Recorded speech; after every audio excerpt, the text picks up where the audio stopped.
Dahil naka-alert level 3 ang Bulkang Mayon, patuloy na pinalilikas ng Albay Provincial Government ang mahigit 700 pamilyang nakatira sa 6-kilometer permanent danger zone.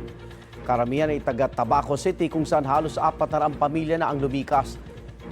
Ayon sa Albay Provincial Government, may mga pinalikas na rin sa mga bayan ng Malilipot, Kamalig, Daraga, Ginubatan at Ligao City. Naka-code white alert din ang Albay Provincial Health Office. Ibig sabihin, lahat ng pampublikong ospital at health units ay naka-alerto at handang rumisponde kung kinakailangan.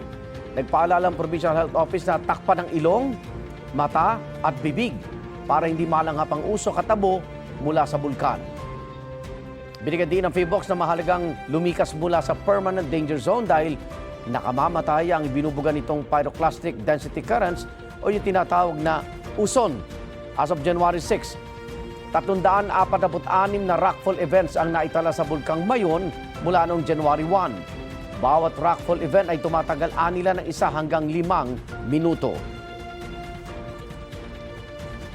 Igan, mauna ka sa mga balita, mag-subscribe na sa GMA Integrated News sa YouTube para sa iba't ibang ulat sa ating bansa.